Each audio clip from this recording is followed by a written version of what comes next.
Boa tarde, alunos. Vamos iniciar nossa aula desta sexta-feira, 4 de setembro de 2020.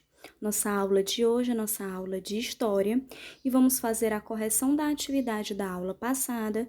Posteriormente, vamos passar para o tópico da aula de hoje, que é a expansão do comércio. Nesse primeiro momento, eu gostaria que vocês pegassem o caderninho de vocês para fazer a correção da atividade da aula passada. Primeira questão. Explique como eram as trocas comerciais antes do surgimento da moeda. Eram realizadas trocas diretas. As pessoas trocavam os produtos que fabricavam por produtos que necessitavam, tá? Vocês vão botar por produtos que necessitavam. É que faltou aqui na hora de fazer o slide, ok? Então, como é que eram realizadas as trocas comerciais? Antes do surgimento da moeda, eram realizados de maneira direta. As pessoas trocavam os produtos que fabricavam por outros produtos que necessitavam. Era troca de produto por produto. Segunda questão. Cite exemplos de objetos que eram utilizados como moeda nas trocas comerciais. Nós sabemos que inicialmente não existiam as moedas que existem hoje. Eram utilizados alguns elementos, alguns objetos como moedas. Exemplo, nós temos a concha, o sal e sementes de trigo. Eram exemplos de objetos que eram utilizados como moedas, né? Eles eram utilizados na compra de determinados produtos. Terceira, o que mudou nas trocas comerciais com o uso da moeda? Com o uso da moeda, facilitou a compra e venda, pois os produtos passaram a ter um preço de acordo com o tempo que levavam para ser fabricados. Então, quando as moedas surgiram, as trocas, a compra e a venda se tornou mais fácil, se tornou mais dinâmica, pois os produtos eles passaram a ter um preço de acordo com o tempo que eles demoravam para ser fabricados. Quanto mais tempo aquele produto demorasse para ser fabricado, quanto mais trabalho ele desse para ser fabricado, mais caro ele seria. Quarta questão. Leia as afirmativas a seguir e escreva ver para verdadeiro e F para falso. As trocas de produtos começaram apenas há 200 anos? Falso. As trocas de produtos elas começaram há muito tempo, muito mais tempo do que 200 anos atrás. Então, essa é falsa. O desenvolvimento das técnicas agrícolas favoreceu a troca de produtos entre os grupos familiares? Verdadeiro. Quando iniciou o desenvolvimento das técnicas agrícolas, quando as pessoas começaram a plantar e colher os seus alimentos, as trocas comerciais entre os grupos familiares se tornou mais fácil, mais simples. É verdadeiro. Próxima. A economia de subsistência tem por objetivo a venda de grande quantidade de produtos? Falso. A economia de subsistência é aquela que as pessoas plantam e colhem para o seu próprio consumo. É aquela agricultura que a pessoa tem, que a pessoa faz para consumir, para ela mesma comer. Próxima. As trocas de produtos aumentaram a diversidade da alimentação das famílias das primeiras comunidades? Verdadeiro. As trocas entre as famílias aumentou a quantidade de produtos que as pessoas tinham, quantidade de produtos que as famílias necessitavam. Okay? Então, é verdadeiro. A quinta, encontre no diagrama o nome de alguns produtos utilizados nas primeiras trocas comerciais e anote as palavras em seu caderno. Aqui no diagrama nós tínhamos o peixe, ferramentas, cereais e trigo, São exemplos de alguns elementos que eram utilizados nas trocas comerciais inicialmente. A sexta questão, vocês tinham que fazer a leitura daquele texto para poder conseguir responder a letra A e a letra B. Letra A. Como eram feitas as primeiras trocas comerciais? Eram realizadas trocas diretas. As pessoas trocavam um produto por outro produto. Não é isso? Pegavam aquele produto que fabricavam e trocavam por outro produto que estavam necessitando, que a outra família fabricava. Letra B. Pense em produtos que são trocados entre os seus familiares, por exemplo, peças de roupas. Nos dias de hoje, escrevam-os abaixo. Muitos familiares hoje em dia trocam ou fazem doações ou compram roupas, sandálias, alimentos, são alguns utensílios que hoje são trocados, ou são doados, ou são comprados e vendidos entre os familiares. É isso?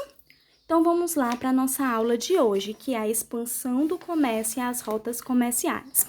Agora eu gostaria que vocês fechassem o caderno e pegassem o livro de vocês e colocassem lá na página 58 para que a gente comece o estudo do nosso tópico da aula de hoje.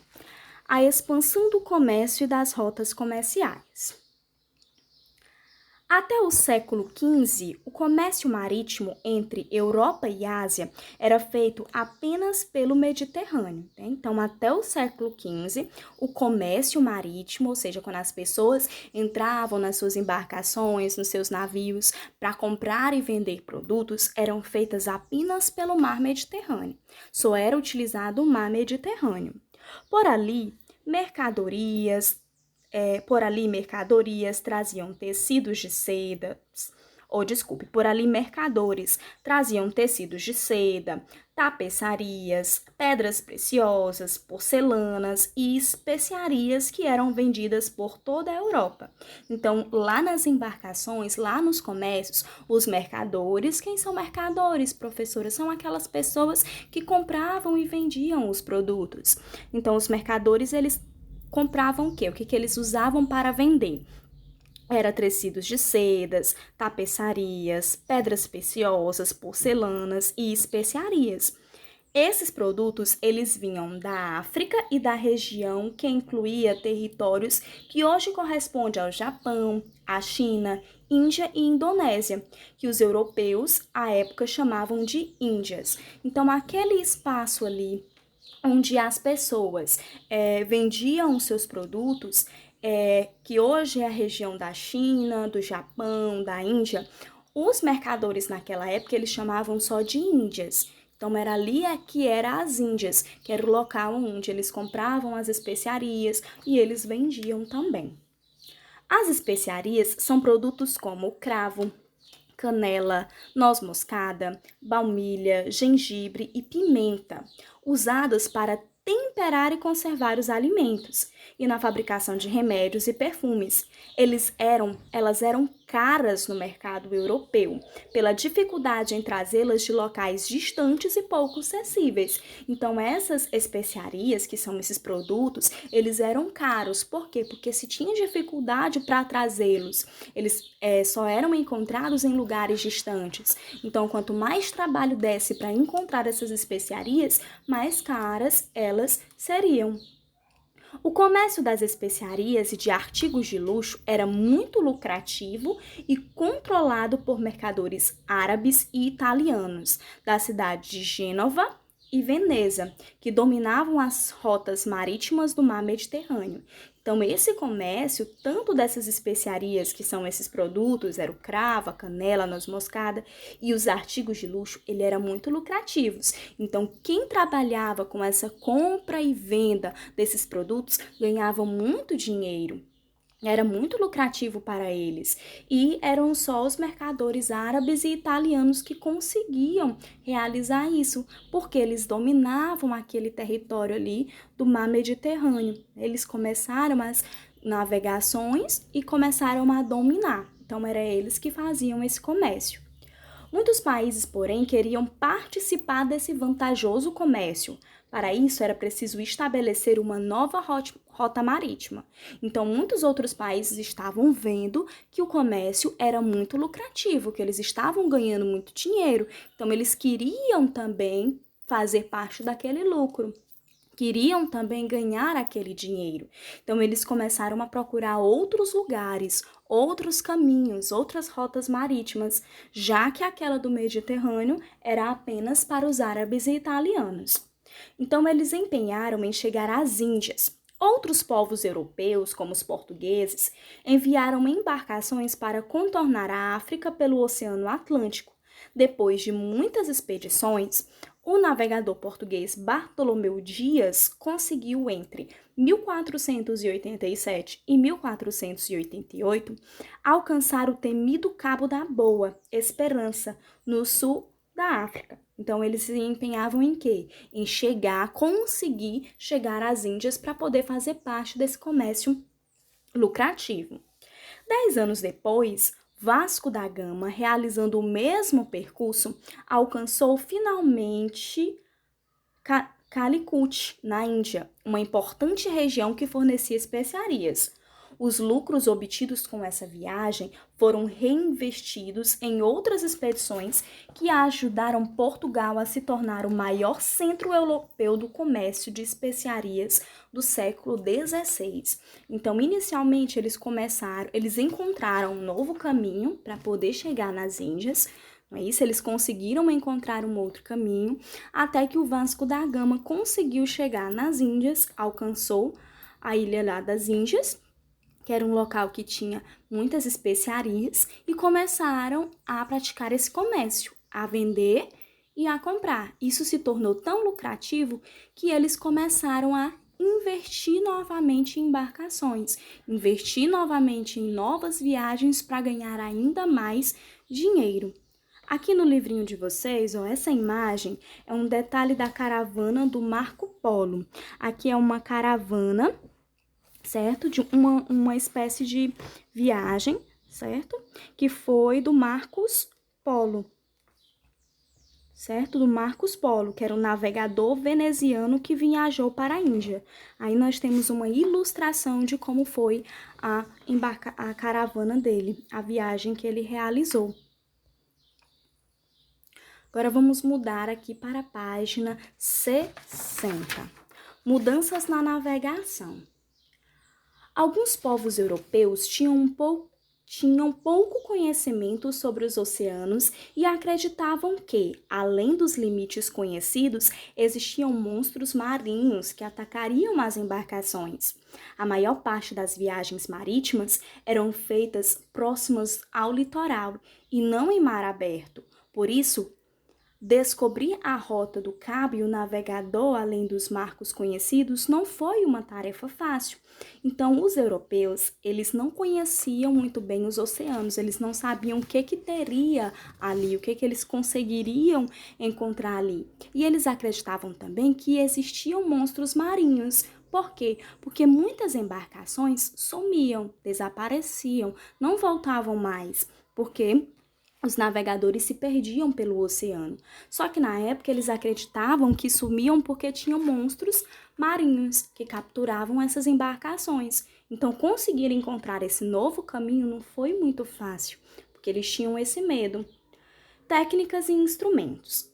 A necessidade de encontrar outro caminho para as Índias fez com que os europeus aperfeiçoassem os instrumentos de orientação marítima, como o astrolábio, a bússola, o quadrante e as cartas marítimas. Então, esses eram alguns instrumentos que eles utilizavam na época, utilizavam nas suas navegações. Esse aqui do lado, pessoal, que parece uma moeda, é o astrolábio, que é um instrumento que possibilita aos navegadores se orientar por meio da observação do Sol e de outras estrelas. Então, é um instrumento que permitia com que os navegadores se orientassem graças à luz do Sol.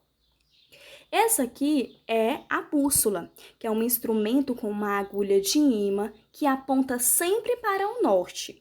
Ele informa aos navegadores qual direção eles devem seguir. Então, esses eram alguns dos instrumentos que os navegadores utilizavam na época para não se perder, para conseguir encontrar o caminho correto. Os portugueses foram pioneiros e utilizavam a caravela, que era uma embarcação longa, feita de madeira e com velas que eram impulsionadas pelo vento. As viagens ficaram mais rápidas, mas ainda eram muito desconfortáveis. Eles duravam meses e era necessário controlar a quantidade de alimentos para que durasse todo o trajeto. Imprevistos como tempestades podiam danificar as embarcações.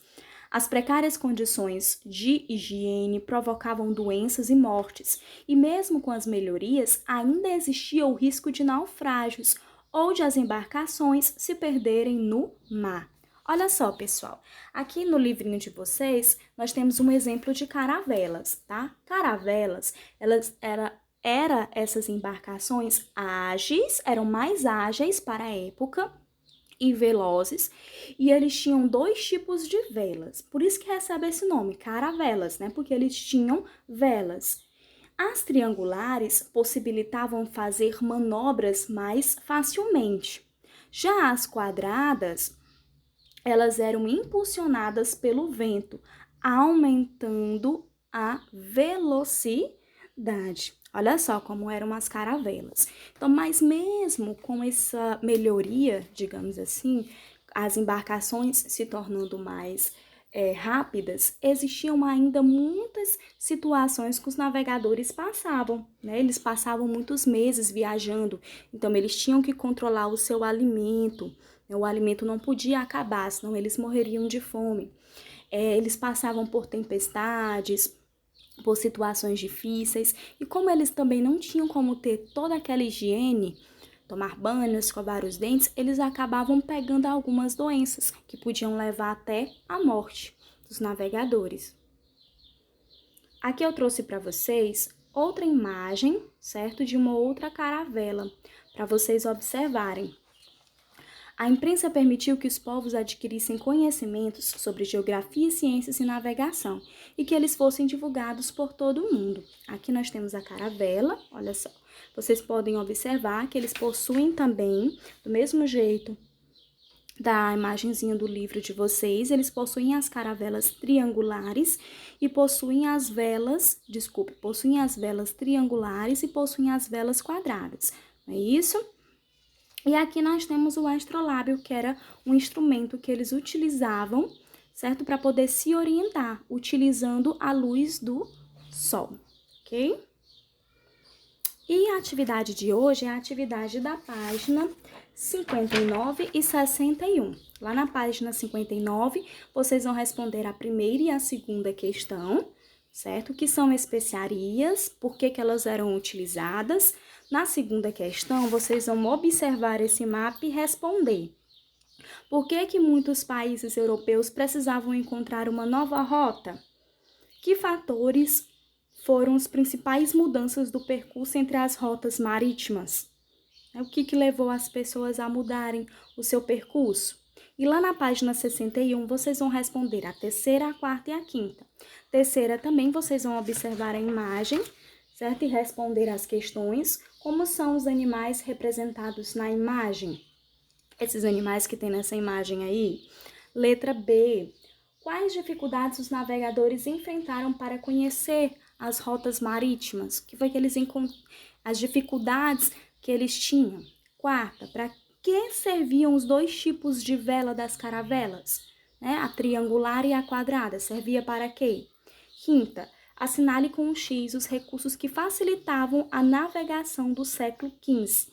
Vocês vão marcar o que facilitava ainda mais a navegação. Ok, pessoal? Essa foi a nossa aulinha de hoje.